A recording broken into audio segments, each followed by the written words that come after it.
You might be trying to decide whether or not you should pull permits on your next renovation project. And I'm going to tell you the 5 ways the city will catch you and shut you down if you don't. Now, I've been a GC for over a decade and I've flipped over 300 houses. So I have a lot of experience pulling permits. And, I'm going to give you 5 reasons that happened to a close personal friend of mine. All right. First one is Google Earth. This wasn't clickbait. This actually happened. All right. Doing a job where a place was getting built out for a new tenant. This is a commercial property. Normally we talk about single family homes and small multifamily here, but this is a commercial property, filling it out for a new tenant. And the HVAC had been replaced a few years prior for this previous tenant. So brand new HVAC unit. Go to pull permits actually on a new build out for the next tenant. And this happened to be a change of use. So on a change of use, you have a little more stipulations on the permits that you have to pull. So we had to get an architect to draw up plans. But the cool thing with this was that I already had new HVAC. It was there previously. And so we weren't going to have to do HVAC, had planned for the whole tenant change based on not having to do HVAC. Get an email from the city that says, hey, you need to get an HVAC or a mechanical engineer to draw up plans because you're going to have to do HVAC there. And I'm like, well, it's brand new. Here are some pictures. And then they send me back a picture of Google Earth from a few years prior where there was no HVAC on the top of the roof there. And so anyway, way number one that you might get caught is seriously, they're looking at Google Street View and Google Earth to see if there have been changes to the structure.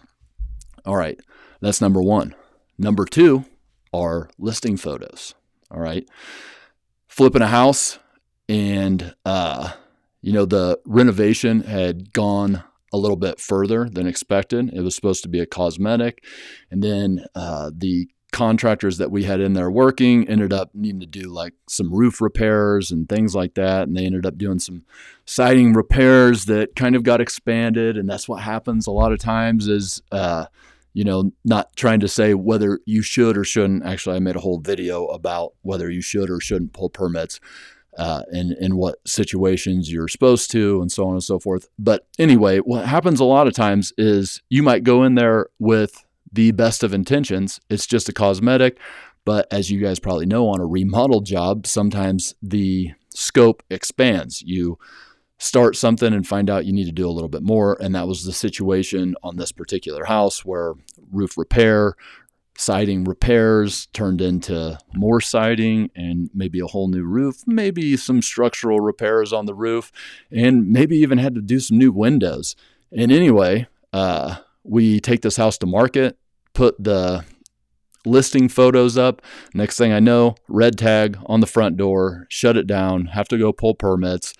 And the permits turned into having to open up some walls to show some work that may or may not have been done. And anyway, way number two that you might get caught is listing photos. There are people out there looking. Okay. In certain municipalities, things are really busy. And so people don't have the time to look. But some people are sitting at their computer and they're looking for things. All right. Next way is a angry tenant. Okay. Got a house that's a rental. And the tenants wanted certain things done. And I'm no slumlord, by the way. A lot of content on what it means to be a slumlord. And basically, it means not tending to safety and liability concerns on a house. Okay. You don't need to go and replace everything all the time. That doesn't make you a slumlord. If you're providing a safe place to live that's liability free, has egress and all that kind of stuff, you're in a good situation. That's not what this video is about. Anyway, these tenants wanted like things done, like they wanted their cabinets painted to be nicer, and they wanted, certain cosmetic updates after they'd been living there for like months, And it was a hard no. You can't do all those things. Otherwise, you'll never be profitable as a landlord. And then you're not going to have properties to rent to people. So anyway, we didn't do those things. They got angry. They called the city about some other things that they found in the house that in this situation truly were from like before we bought it and such. Like we didn't do any of this work. But anyway, city came in, actually condemned the property. Funny enough, the tenant was like trying to get back at us, but the condemnation made us have to like move them out. And we had to then go in and basically we had to rewire the whole house because this is the way that things go with permitting is, there's certain rules on grandfathering. All right. And things are grandfathered like this. If you're not touching something and it is in a code compliant situation when it was installed, okay, because codes are always changing. So let's say that the thing that was installed, the wiring that was done would have met codes at the time that it was installed, maybe in like the 90s or whatever. Well, and you're not doing anything to it, then it's going to be fine to stay there in most cases. Now, if it's really old, it's like knob and tube wiring that's exposed and stuff, like you're not going to grandfather that. You also don't want to grandfather that. That is going into slumlord status where you actually have safety and liability problems in that house. So you want to go do those things. Also, the city is going to make you do those things. But anyway, this is kind of the crux of all of it is those who aren't about pulling permits might say, well, the city is going to lean towards replacement over grandfathering, which, sometimes maybe so. And in this particular situation, the pulling of the permits to get it out of condemnation status did lead to doing like a $12,000 rewiring, because rewiring a house that's not gutted is a lot more expensive. And also led to similar things in plumbing, basically the whole gamut on this, because a tenant called the city because they were mad, let the inspectors in. So, everything that was possible got found. And once again, most of these things that were found would have been grandfathered in a more standard situation. So there's two arguments to be made there always. All right, next is a real estate agent. You got to understand that real estate agents are going to try to work in the best interest of their client. Okay, so if you're selling a house, we're talking about the buyer's side real estate agent, the buyer's agent. And, they're looking for things like, did you do unpermitted work? And they might call the city there to find things. Other agents might not. They might be like, well, I just want this house to sell so I can get my commission. But anyway, just recently we have a real estate brokerage as well. And some agent like called and filed a complaint because our license was overdue, but it was actually not. We like filed the paperwork that needed to get filed. It was a clerical error, but I mean, like, it had nothing to do with this other agent's situation. They were just, out to do something, I guess. And so that might be the type of agent that's on the other side. So do you think that type of agent might call the city? Well, yeah, that is reason number 4 that you might get caught. Reason number 5 is a drive-by.